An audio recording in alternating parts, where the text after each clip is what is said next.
Assalamualaikum warahmatullahi wabarakatuh. Sebelumnya izin memperkenalkan diri, nama saya Linda Sari dengan NPM 23 13025001, Program Studi Pendidikan Teknologi Informasi, Fakultas Keguruan dan Ilmu Pendidikan Universitas Lampung. Di sini saya akan menjelaskan 5 cyber security untuk tugas mata kuliah keamanan sistem komputer. Yang pertama yaitu Nmap. Apa sih Nmap itu? Nmap adalah singkatan dari Network Mapper, yaitu alat pemindai jaringan berbasis open source yang digunakan untuk menemukan perangkat, port terbuka, dan layanan yang berjalan dalam suatu jaringan komputer. Nmap dalam membantu pengguna memahami struktur jaringan, mendeteksi potensi celah keamanan, serta memetakan sistem yang terhubung secara efisien. Kemudian yang selanjutnya yaitu fitur Nmap. Yang pertama yaitu pemindaian multimode, mendukung berbagai jenis pemindaian seperti TCP Connect, SDN Scan, PIN Scan, dan lainnya.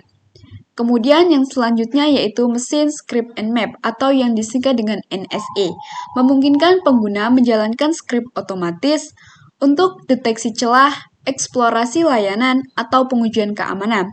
Script ini sangat berguna untuk audit layanan yang lebih mendalam. Kemudian yang selanjutnya yaitu fitur deteksi sistem operasi. Digunakan oleh perangkat target berdasarkan pola respon dari jaringan. Ini membantu mengenali lingkungan target tanpa harus memasuki sistemnya. Kemudian yang selanjutnya yaitu fitur identifikasi layanan dan versi, yaitu mengenali layanan yang berjalan di balik port terbuka serta menentukan versi perangkat lunaknya.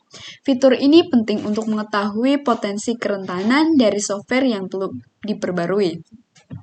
Kemudian yang terakhir yaitu format output yang fleksibel.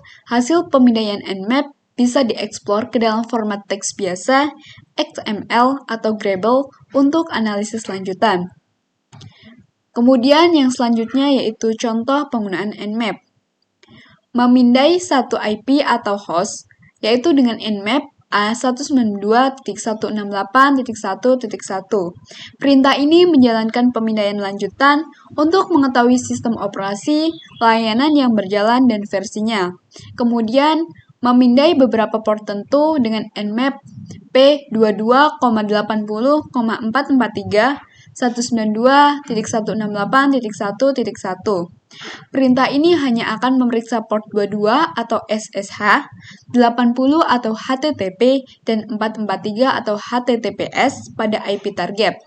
Kemudian, memindai seluruh jaringan lokal dengan Nmap 192.168.1.0/24. Perintah ini akan memindai semua IP dalam satu jaringan kelas C, biasanya dari 192.168.1.1 hingga 192.168.1.254. Kemudian yang selanjutnya yaitu kelebihan dan kekurangan dari Nmap. Di dalam Nmap memiliki beberapa kelebihan seperti ringan, cepat, dan juga gratis. Kemudian bisa scan satu IP atau seluruh jaringan, sangat berguna untuk analisis awal.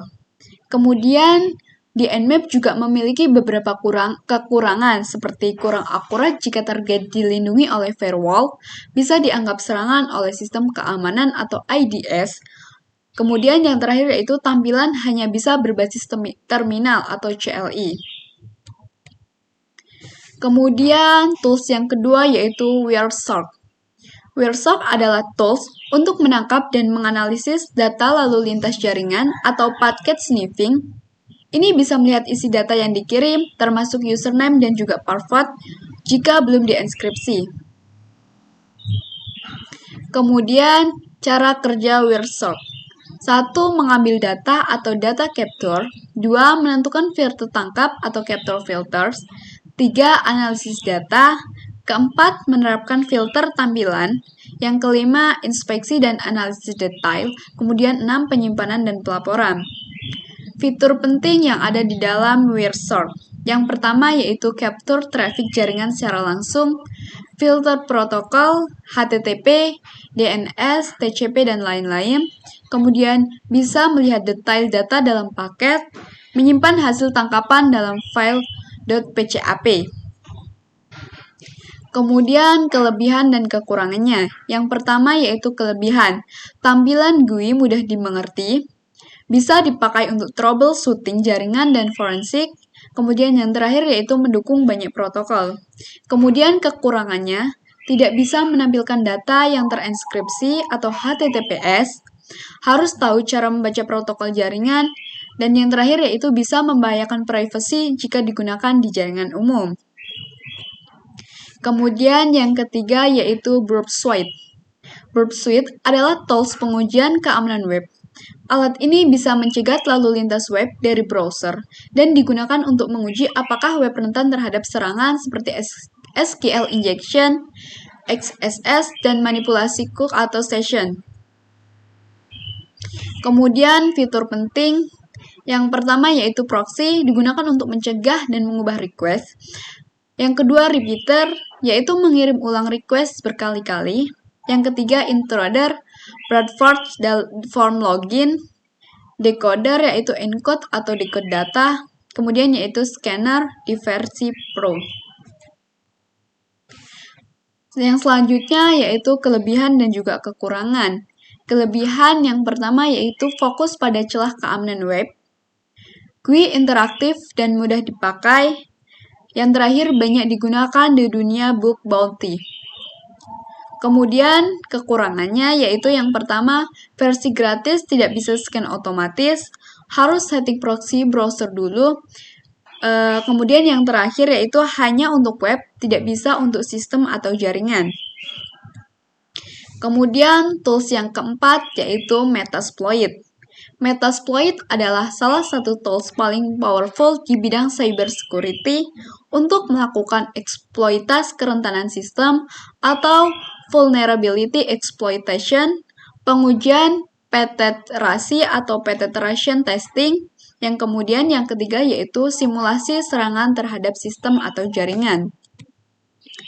Fitur penting dalam Metasploit yang pertama yaitu exploit modulus, digunakan untuk mengeksploitasi celah keamanan pada sistem target, contohnya Windows SMP, Apache, dan FTP.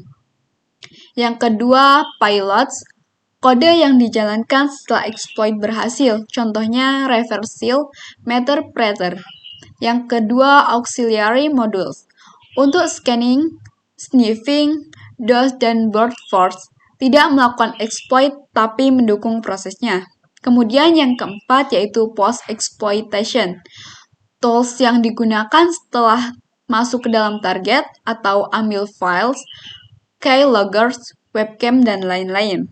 Yang kelima, MS Console, antarmuka utama untuk menjalankan exploit, pilot, dan modul lain melalui command line. Kemudian yang terakhir yaitu MS Venom, digunakan untuk membuat file pilot, contohnya membuat aplikasi Android dengan backdoor. Yang selanjutnya yaitu kelebihan dan juga kekurangan. Yang pertama kelebihannya gratis dan juga open source. Kemudian ribuan exploit tersedia, cocok untuk belajar ethics hacking, bisa post-exploit atau ambil data, aktifkan kamera. Kemudian kekurangannya yaitu sulit jika digunakan oleh seorang pemula, tidak semua exploit bekerja, butuh spek komputer yang cukup tinggi, bisa disalahgunakan atau harus legal dan etis. Kemudian tools yang selanjutnya yaitu John the Ripper. John the Ripper adalah alat password tracking yang dirancang untuk menguji kekuatan kata sandi, membobol enskripsi, serta memecahkan hashing dengan berbagai metode serangan John the Ripper. Menggunakan beberapa metode untuk memecahkan kata sandi, salah satunya adalah brute force attack yang mencoba untuk kombinasi karakter hingga menemukan yang benar. Selain itu, ada juga dictionary attacks yang mencocokkan kata sandi dengan daftar kata yang umum digunakan. Mode cracking password di John the Ripper. Yang pertama yaitu mode single, menggunakan data dari file seperti username atau nama lengkap, menciptakan variasi sederhana seperti top gun. Kemudian yang Selanjutnya yaitu sangat cepat karena langsung menebak kemungkinan dari data pengguna. Yang kedua, mode wordless, menguji password berdasarkan daftar kata sandi. Lebih cepat dari brute force karena hanya mencoba kata-kata dalam file. Yang ketiga yaitu mode incremental, mencoba semua kombinasi karakter hingga menemukan password, paling lambat tapi paling efektif jika password sulit ditebak. Kemudian fitur pentingnya yaitu 1. Crack file hash dari format MD5, SHA, NTML, dan lain-lain.